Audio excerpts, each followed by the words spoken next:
Iran के शहीद supreme leader Ayatollah Ali Khamenei ji ने अपनी शहादत से साबित किया, कभी 56 इंच की छाती का दावा नहीं किया, बल्कि जब जरूरत पड़ी तो अमेरिका के सामने झुकने की बजाय उन्होंने शहादत को गले लगाना पसंद किया। हाल के दिनों में सरकार ने 2 बड़े ब्लंडर किए हैं जिनका बोझ आम जनता को उठाना पड़ रहा है। एक हमारी यूएस के साथ जो ट्रेड डील है और दूसरा विदेश नीति में अमेरिका के सामने जो हमारा आत्मसमर्पण है। खाड़ी क्षेत्र में कभी भारत का रुख स्वतंत्र और संतुलित था, लेकिन आज हमें दूसरों के संघर्ष में उलझकर नुकसान उठाना पड़ रहा है। ईरान अमेरिका इजराइल विवाद में भारत एशिया का सबसे बड़ा नुकसान उठाने वाला देश बना है। चीन सस्ता तेल लेकर अपने नागरिकों को राहत दे रहा है, जबकि हमारे यहाँ एलपीजी और पेट्रोल की कीमतें लगातार बढ़ती जा रही है। ईरान जैसे पुराने मित्र के कठिन समय में हम खुलकर समर्थन नहीं कर सके और आज गैस आपूर्ति के लिए बार बार अनुरोध करना पड़ रहा है। विदेश नीति साहस और स्पष्टता से चलती है। लचर विदेश नीति ने देश को महंगाई और आपूर्ति के संकट की दहलीज पर लाकर खड़ा कर दिया है। सरकार कहती है भंडार पर्याप्त है, तो कीमतें क्यों लगातार बढ़ती जा रही है। अमेरिका के साथ जो हाल है वह व्यापार समझौता भी यही बताता है। आज भारत अमेरिका के साथ $40 बिलियन का ट्रेड सरप्लस रखता है, लेकिन इस समझौते के बाद हमें हर साल $100 बिलियन का आयात करना पड़ेगा। इससे सरप्लस घाटे में बदल जाएगा। इस ट्रेड डील ने देश के किसानों को अमेरिका के अमीर किसानों के हाथों बेच दिया है। अगर ट्रेड डील करनी ही थी तो पहले देश के किसानों को अमेरिकी किसानों की तरह भारी सब्सिडी देते, उन्हें तैयार करते और फिर ट्रेड डील करते। यह तो वैसा है जैसे दौड़ में किसी के हाथ पैर जंजीरों से बांध दिए गए और फिर कहा जाए अब दौड़ कर दिखाओ। हमारे किसानों के हाथ पैर महंगी यूरिया, महंगी बिजली और महंगे कृषि यंत्रों से बंधे हुए हैं। अध्यक्ष महोदय, फाइनेंस बिल पर बात हो और महंगाई पर बात ना हो तो आम लोगों के साथ अन्याय है। आम आदमी के लिए रोजमर्रा के खर्चे महंगे होते जा रहे हैं। एलपीजी, स्वास्थ्य और शिक्षा की महंगाई सबसे अधिक है। सरकार 2025 में महंगाई को 1.7% बताती है। सर 2 मिनट बस कंक्लूड कर रहे हैं। लेकिन मेडिकल महंगाई 14% है, ये एशिया में सबसे ज्यादा है और शिक्षा की महंगाई 12% तक पहुंच गई है। कई परिवार अपनी आय का आधे से ज्यादा हिस्सा सिर्फ एक बच्चे को पढ़ाने के लिए या उसके विवाह करने के लिए खर्च करने पर मजबूर है।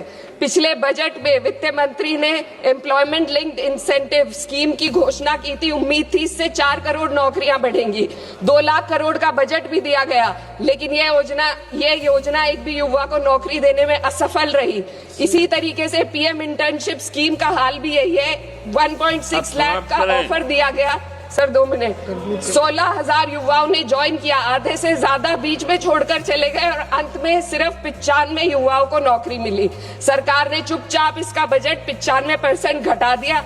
जब आप हेडलाइन मैनेजमेंट, दिखावा और लोगों को बेवकूफ बनाने के लिए स्कीम बनाते हैं तो उसका हश्र यही होता है। मैं अंत में किसानों की बात करना चाहती हूँ। ग्रामीण विकास और कृषि कल्याण पर देश की पीढ़ी आबादी निर्भर है। इस मंत्रालय का पिछले वर्ष का बजट सरकार खर्च ही नहीं कर पाई।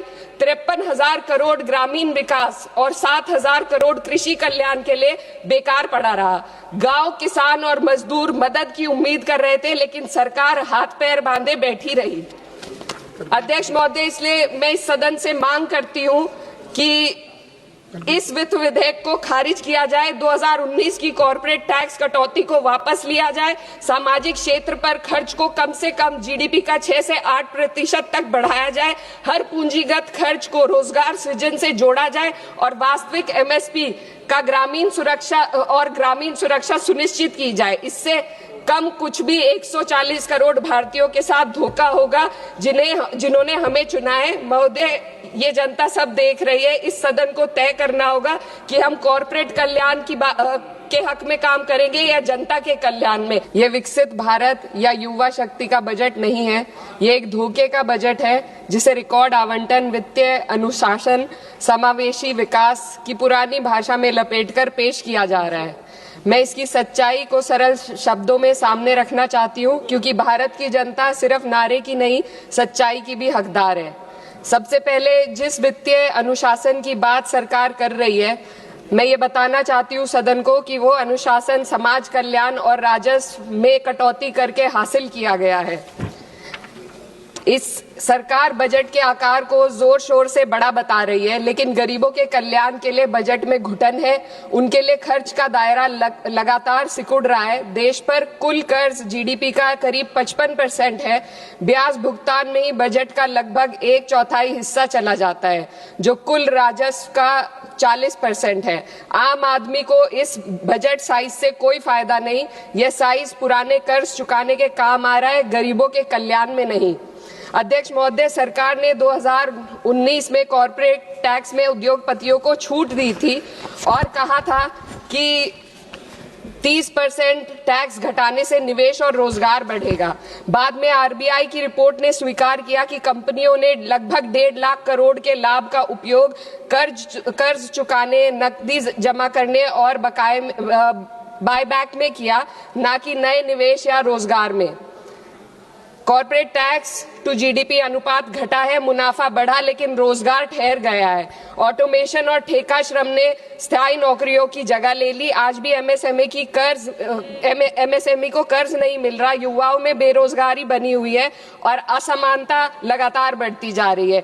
शीर्ष 1% ने विकास का बड़ा हिस्सा अपने पास रख लिया, जबकि बाकी जनता ने अप्रत्यक्ष करों और कटे हुए कल्याण के माध्यम से इसकी कीमत चुकाई है। यह विधेयक उसी कॉर्पोरेट प्रथम नीति को जारी रखता है। यह सुधार नहीं, बल्कि बड़े उद्योगों के सामने आत्मसमर्पण है। पहले भी सरकार एक गलती फिर से दोहराने जा रही है। सरकार उद्योगों को सीएसआर में छूट दे रही है। सीएसआर फंड से जनता के लिए जरूरी विकास कार्य किए जाते हैं। सरकार ने पहले भी कॉर्पोरेट टैक्स में जो छूट देकर निवेश और रोजगार बढ़ाने का वादा किया था, लेकिन इस छूट का फायदा सिर्फ उद्योगपतियों ने कर्ज चुकाने में किया, न कि देश के अंदर रोजगार या विकास में हुआ। अब सीएसआर में ढील देकर सरकार ठीक वही गलती दोहरा रही है।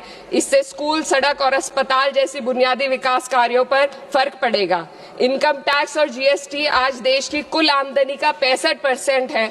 नौकर पेशी और मध्यम वर्ग आज देश को चला रहे हैं। वहीं बड़े उद्योगपति जो 2015 में 62% योगदान देते थे, आज मात्र 40% ही दे रहे हैं। ये साफ है, उद्योगपतियों मित्रों को राहत दी जा रही है और आम जनता के लिए आफत बढ़ाई जा रही है।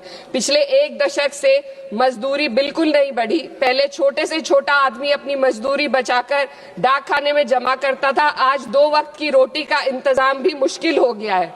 आरबीआई का डेटा बताता है कि पर्सनल लोन 500% बढ़ गया है। लोग लोन अपनी तरक्की या मकान के लिए नहीं ले रहे, बल्कि रोजमर्रा की छोटी छोटी जरूरतों को पूरा करने के लिए आज ले रहे हैं।